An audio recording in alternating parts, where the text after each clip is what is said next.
Welcome to episode 263 of the Ski Podcast, and thanks for joining us, listener. I am your host, Iain Martin, and today we're going to be finding out about the ski area of Ischgl in Tirol. Plus, we'll be learning about the new Clean Miles campaign from Protect Our Winters. Before we meet our guest today, I'd like to thank Tirol, Austria, for sponsoring the Ski Podcast and for making all of this winter's episodes possible. Our partnership gives us a chance to find out more about some of the 80 ski resorts in Tirol and how you can connect with the Austrian way of life, Lebensgefühl, that you'll find there.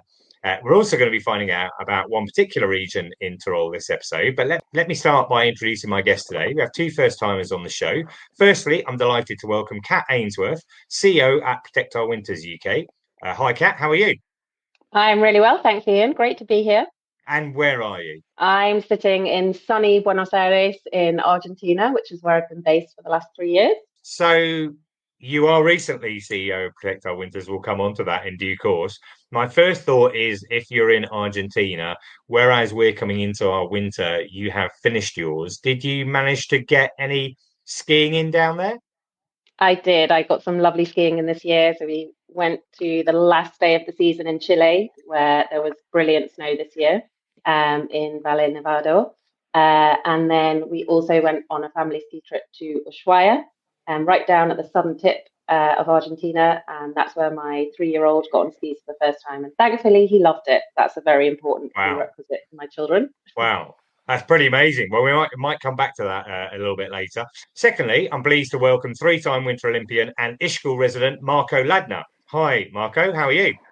Hello, Iain. I'm doing good. Thank you. We have sunny weather and the mountains are covered with snow. That means I'm feeling well. Thank you. Well, that makes us all feel well. What did you think of my pronunciation of Lebensgefühl? Did I get that right? Yes, you did it right. 100%. Excellent. And where you are just now, so you're in Ischgl. I know that the Alps have had, pretty good early snow. I think it's actually been sunny the last week or so, but genuinely you can see snow out the window, can you? Yes, I'm in Ischgl right now and the snow conditions are really good. We already got the chance to test the resort. They gave us the opportunity to do a few turns there. It was amazing. Okay, well, actually, let's come to that because, one of the questions I always ask my guests is when did you ski or snowboard last? And Kat has actually told us already when she did that in Chile and also in Patagonia as well. Are you saying, Marco, did they open the lifts or have you been ski touring? No, they didn't open the lift, but they put us up to the mountain with a cat. So we could do a few turns to test the resort and it was a great experience. And all I can say is the resort is ready. Cool. Well, that is very exciting. How many of you had the opportunity to go up on this cat then? We were free. You really are one of the privileged few. So we'll come on to the details of Ischgl itself, but how much vertical did you get? And had it been groomed, or was this kind of effectively off-piste? It was already groomed, so a few parts were already groomed. Of course, not all of the slopes because they're still in construction, but the one we skied was perfectly groomed. I'm very jealous of you and of Kat as well, who skied more recently. I'm counting down the days now. I will be out in Tirol myself in around a month's time, going to St Anton and Lech. So I'm hoping that this, good early start to the season will continue. A few resorts have opened early. The big dates coming up really are 22nd of November. Val Thorens will open. Then the following weekend, when resorts like Les Deux Alpes, Valle, Zermatt and Ischgl will open as well. And moving on to news, this weekend sees the first Slalom World Cup of the season at Levi in Finland. And the exciting news is, as I suggested might be the case last week, is after Freddie Carrick-Smith's debut in the GS at Solden, his older brother Luca will be making his own World Cup debut in Finland. So we'll be following that one closely. Regular listeners will know the Ski Podcast is a proud sponsor of the Carrick-Smith brothers. So we are delighted for Luca and we'll let you know in the next episode how he gets on. Right, we're going to move on to Ischgl. I mentioned that it's going to be opening towards the end of this month. Marco, thank you very much for joining us. I know you are a resident of Ischgl and you're here to talk about that, but I feel like as a three-time Olympian, I should ask you about your career as an athlete as well. You took part in the half pipe at Sochi, Pyeongchang and Beijing, is that right? Yes, true. Like my first Olympics was in Sochi in Russia, then the second one in South Korea. And the third one was in Beijing, in China. Also my last one. But anyhow, I got into halfpipe skiing without knowing it before, because I first started like normal skiing. Then I did all the jumps and everything. Like I learned skiing here in Ischgl, in the snow park, and then I came super early into the halfpipe because one guy invited me once to a halfpipe, so I was addicted to it. And then I competed in my first World Cup with the age of 13 and the first Olympics with 15 years. So everything started super early. I was going to say that you don't look old enough to have done 3 Olympics already. Did you say you were 15 when you went to Sochi? Yes, like my first Olympics was with 15 years. So that's amazing. And you learned to ski in the snowpark in Ischgl. But my understanding of these things is that an Olympic half pipe, a super pipe, as you might call it, there aren't actually many of them around. I've been in the one in Montana, and the walls are they're just ridiculously high. It was scary enough for me going halfway up the wall, let alone to imagine having the speed to go off the top of it. But I'm assuming you didn't have a half pipe in Ischgl, or did you? Do you have one? There was one back in the days, but just a small one. It's super hard to find good half pipes in general in Austria. I think there's just one good one where we train sometimes, but most of the time I spend my time in the US or, for example, New Zealand. So I was traveling a lot to reach the good half pipes.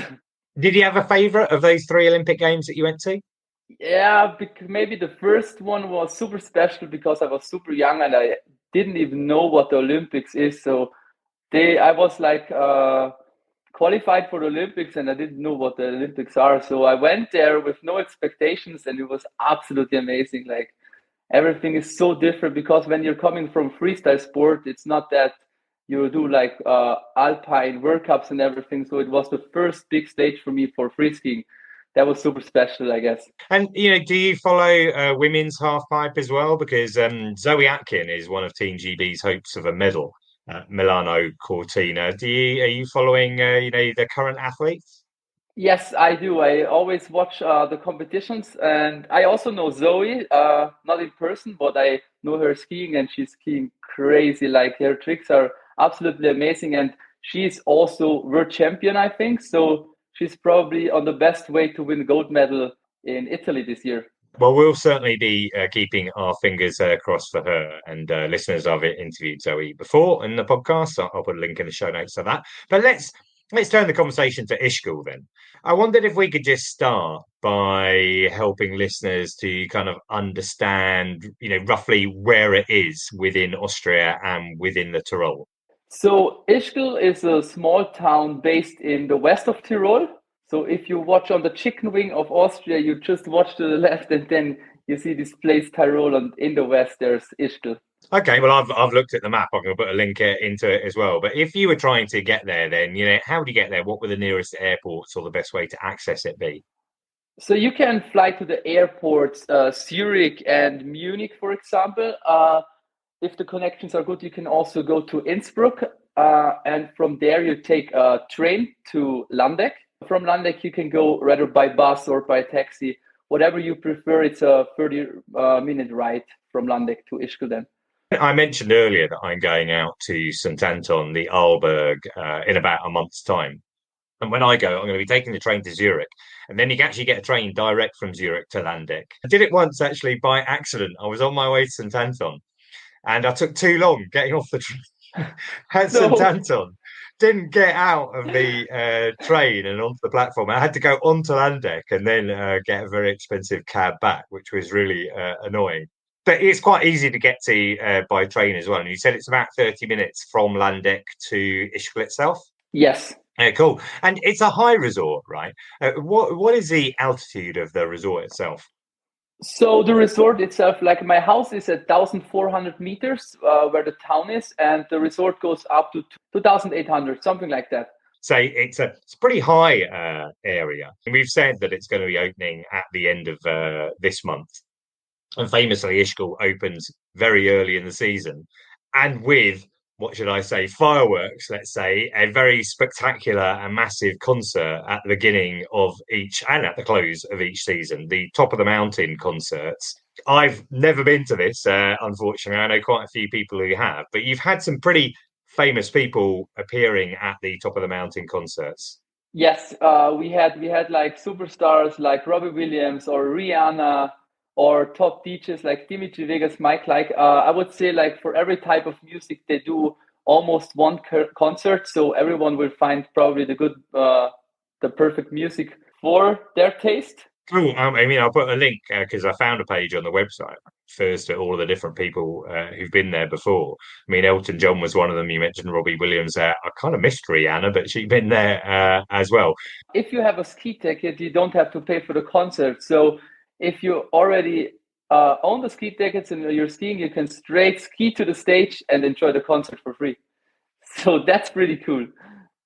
Right, I didn't realize that. I actually saw that tickets were for sale on the website, and I was wondering, okay, maybe you can just like sit nearby, like some people do at the Folly Deuce. They don't go into the Folly Deuce and buy drinks. They just sit on the edge and listen to the music and the entertainment. But if you've got a lift ticket, you can watch the concerts for free. Yes, so you can rather buy a ticket just to go up without skis, but also if you want to go skiing, you can go skiing with the ticket. So you can choose if you will have a good ski day and maybe stop at the concert, do a little party and keep skiing on, or you choose to stay at the concert or you keep skiing the whole day. Oh, so the concerts happen like during the day, during the time that ski lifts are open then? Yes, most of we have like different ones. Like the opening concert is down in the valley. That's in the evening around 6, 7. But the concert on top of the mountain, like the spring concert or the closing concert or the closing concert, that's the biggest one mostly of the year. It's happening at 1 p.m. So during ski day, and you can enjoy skiing and concerts at the same time. Nice. And so who's going to be playing at the opening concert this winter then? So this year, the opening concert will be with Rita Ora.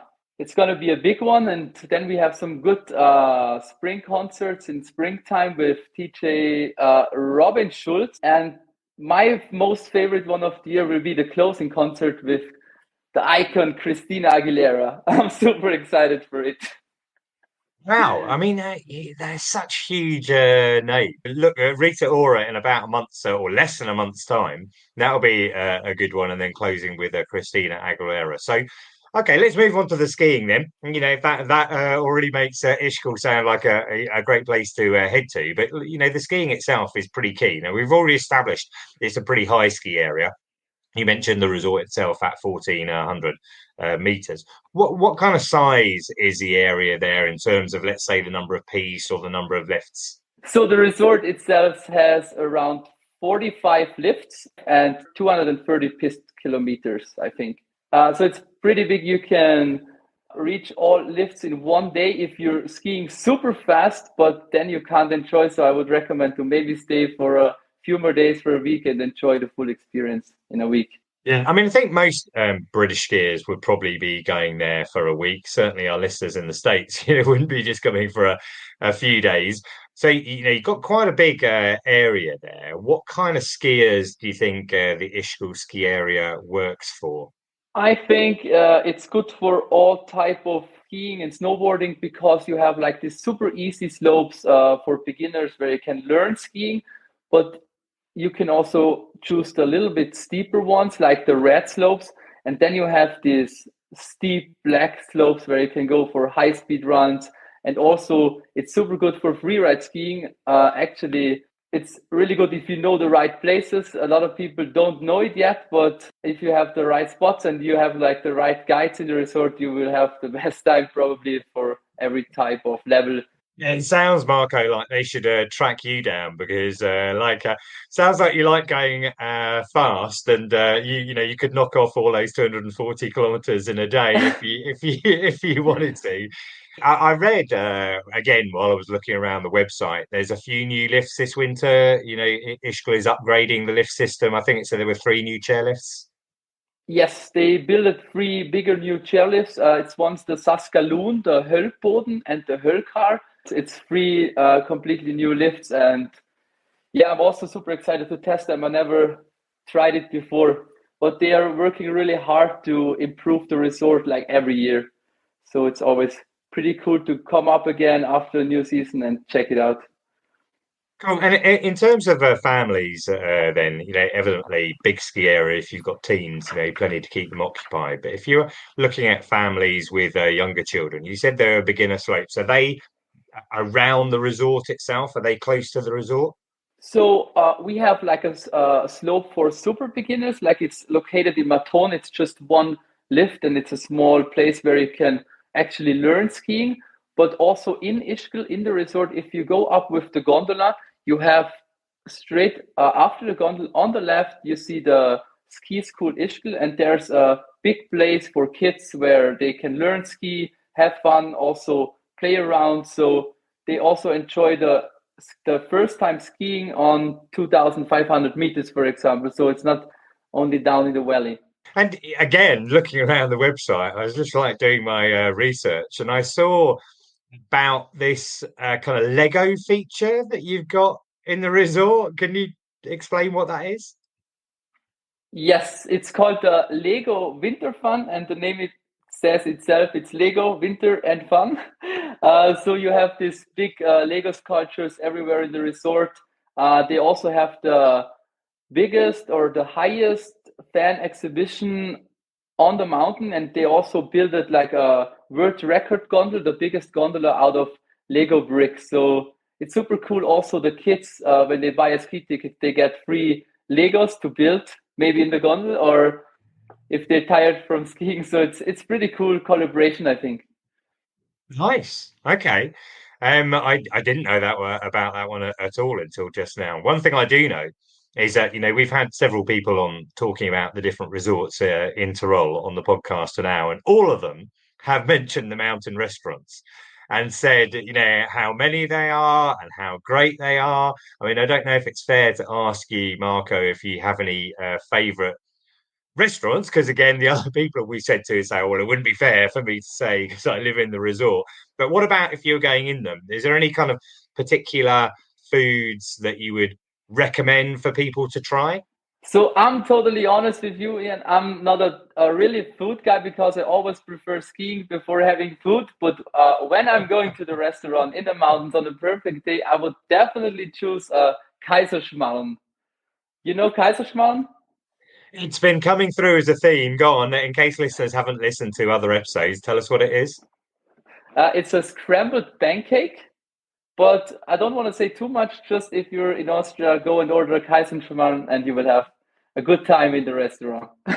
It's very interesting because, Rob was on last week talking about Skivelt and he recommended it. We had Fritz on before from San Johan in Tirol. He also recommended it. So evidently, if you're going to Tirol, you've got to have, say again, it's a Kaiserschmarrn. Is that right? Yes, Kaiserschmarrn. And also, I know off the mountain, where Ischgl might differ from some of the other resorts we've covered already, it's quite famous for its after ski or après ski. There's a lot of bars that you can go out and have a drink in. Is that right? Yes, Ischgl is super famous for après ski, probably the biggest, best après ski place if you're in a ski town, but also beside après ski. So if you're not a big après ski type of person, then you can also have a really great time. You can avoid après ski, for example, we can play tennis or visit the Silvretta Therme. It's a big spa place where you can do sports swimming or relaxation. You can relax. You have a sauna there. Also, if you're not a big après ski guy, you can also have the best time in Ischgl, I would say. Oh, actually, I was going to ask you about that firm. It's like a wellness center, is it? Is that relatively new as well? Yes, it's a wellness center. It's like a big wellness center. It's also an ice skating around the wellness center, and you can also do sports swimming there or normal swimming or go to the spa place. They have like huge saunas and everything. So it's definitely worth the visit. Cool. Okay, well that is brilliant, Marco. Thanks for that. Ischgl is one of those resorts I've never been to, and I have managed to go to quite a lot. It's definitely on my list, and the fact that it's relatively accessible by train, because when I travel with St Anton, I'll be getting Eurostar to Paris, Paris to Zurich by train, all pretty quick, and then there are these good connections through to Landeck. And next time I go to Landeck, hopefully it'll be deliberately to go to Ischgl. Brilliant. Thanks very much for that. Okay, I'm going to turn to Cat now, if that's okay. I think a lot of our listeners will know about Protect Our Winters, but just in case they haven't come across it before, I wondered if you could explain what POW is and what your kind of mission is. Indeed. So we are Protect Our Winters. We're a climate action charity, and we exist to rally the outdoor community to take meaningful climate action. We were born from the passion of Jeremy Jones, a professional snowboarder over in the US. And in 2017, the UK chapter was launched. And we really focus on three things. The first is advocacy. And that's really about bringing together the voice of the outdoor community to take action and change policy in a way that supports the environment and ensures that we are doing exactly as our name says, which is protecting our winters. We also really champion collaboration. Of course, there's so much to do when it comes to mitigating the risks of climate change. And so we work with our brand partners, but also with our communities across the UK. We have many snow sports enthusiasts, but also people who do mountain biking, climbing, hiking, trail running, who support our mission and who want to come together and think about different campaigns and initiatives in order to protect the outdoors. And then finally, we run carbon literacy training for students and people who want to become carbon literate. That's interesting. You mentioned about, it's not just skiing, although, you're saying protect our winters. It's very much about the outdoors community. And I was watching a couple of videos yesterday. I hadn't even considered this until yesterday, literally, that if you're like a mountaineer or something like this and you want to try to take, low carbon transport, but you've got an ice axe, it's very, very difficult to do because you can't take an ice axe on Eurostar. So all of these different things that you're lobbying about. Now, I think I'm right in saying that you're new to the role of CEO. When did you join POW? That's right. I joined back in August, and that was really ahead of quite a busy event season, which we're now in the midst of. So we were at London Snow Show and we'll be at Kendall Mountain Festival next weekend. So you're based in Argentina at the moment, and I take it that you're going to be moving from there back to the UK, are you? That's correct. Yep. So I was lucky enough to be based here for the last 3 years, and then really looking forward to being based back in the UK. I'll be close to London, which is a good balance actually for the Protect Our Winters team because we work remotely and we have a good spread across the UK. So being close to London will be really good. Yeah, sure. I mean, everybody works remotely. It's a lot easier to work remotely now than it used to be, for sure. And I think listeners will know that later on this winter, I'm going to be going out to Chamonix for a couple of months, and I'll be still recording these podcasts from out there. So, we can always do that. I'll just ask a little bit about your background then. So, POW is like a non-profit. I take it you have a background in working for non-profits or NGOs. I don't know exactly the terminology. That's right. So I was a ski instructor. That was my dream for such a long time. And then I went to Loughborough University, which I loved for the sport and the passion around sport. And there I really became passionate about international relations. So my career started at the UN, at the headquarters in New York, and then took me to more practical hands-on work in international response, humanitarian response. So I worked in conflict and fragile zones for about 10 years, spent quite a bit of time in the Central African Republic, coordinating medical responses. And actually in that role, that really was working with communities who were being affected by real climate change, having to change their livelihoods and lifestyles because of that. I love these podcasts because you get to meet so many, diverse group of people. We've got Marco there who competed in the Olympics, at 15 years old, and you're working out, in Africa, right at the sharp end, let's say, of climate change. But something you mentioned there, which I've got to come back to. Did you just say that you're a qualified ski instructor? That's right. Yes, I am. When and where did you qualify? I qualified in 2004 and I was 18, took part in the base camp program, which is great because it brings everything together. So it sorts out all your accommodation, your food, and then the instruction as well. I've been skiing since the age of kind of 2. So my dream from being about 7 years old was to be a ski instructor. And I skied a lot at Sheffield Ski Village. So I qualified over in France, and it really was one of the best times of my life. Really character forming in many ways. First time I'd lived away from home, and I was just in my home away from home, the mountains. And Maribel is such a gorgeous resort. So it was great to really get to know it like the back of my hand. And then I came back and taught at Sheffield Ski Village, which was like really a nice circular moment, having learned how to ski and race there. Oh, I mean, if you've listened to the podcast, and probably you just know this anyway, but there is a campaign to revive Sheffield Ski Village. I've interviewed the guys from that a couple of times. And in fact, currently we're recording on Thursday, the 13th of November. Tomorrow and Saturday, there's actually a ski festival in Sheffield, where one of the things they'll be doing is trying to lobby for the return of the ski village, which would be amazing.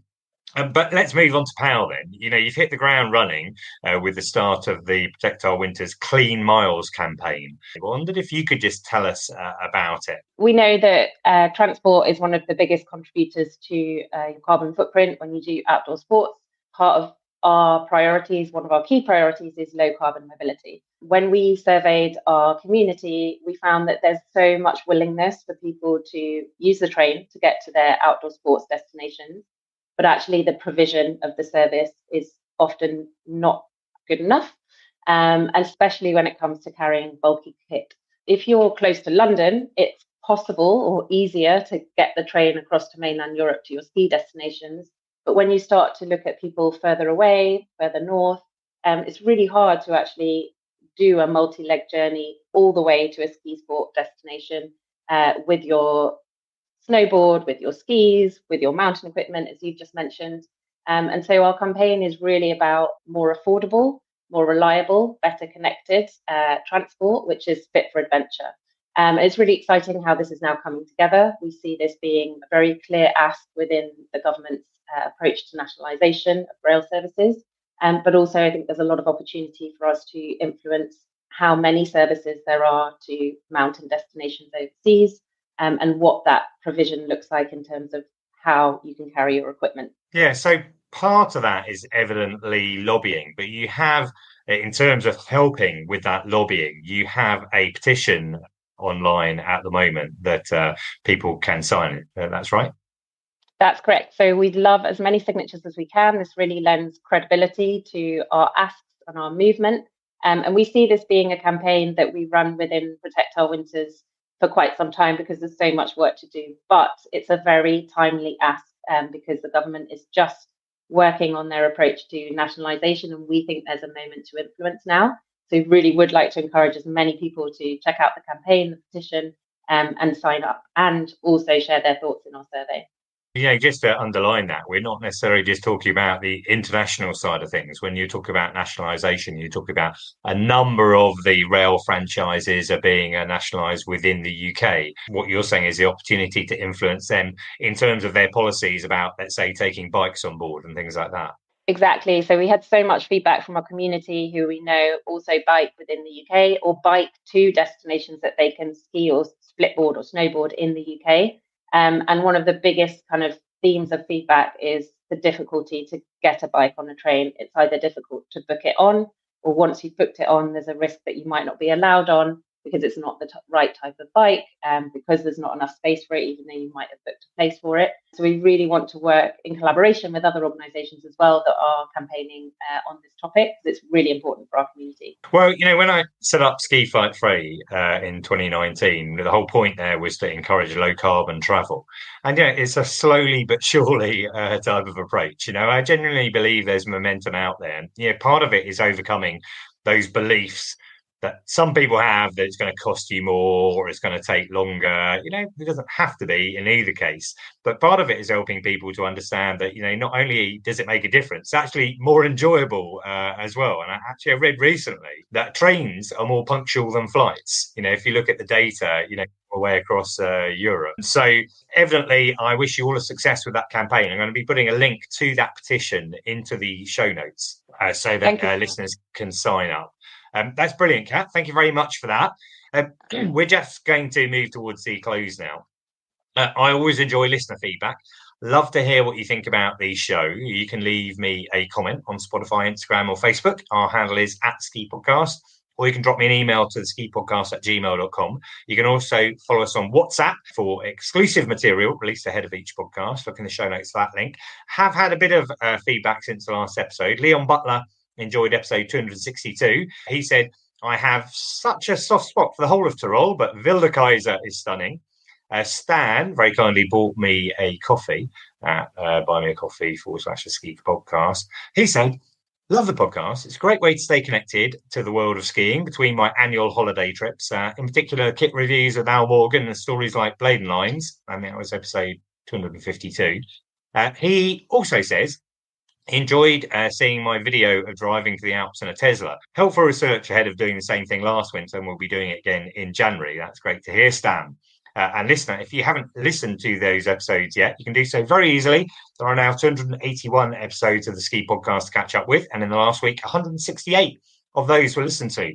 There is a lot in our back catalogue. Just go to theskipodcast.com, have a search around the tags and categories, and you're bound to find something of interest to you. In the last week, around 60% of our listeners were in the UK, 20% in the States, and everyone else spread as far and wide as India, South Korea, and South Africa. Now, in the meantime, if you'd like to help the podcast, there are 3 things you can do. You can follow us or subscribe so you never miss an episode. You can give us a review on Apple Podcasts or leave a comment on Spotify. And if you're booking ski hire this winter, don't forget you can get an additional discount if you use the code SKIPODCAST when you book at insportrent.com. And to make it easier, you can simply take the link in the show notes for your discount to be automatically applied. But for now, I would like to thank my guest today.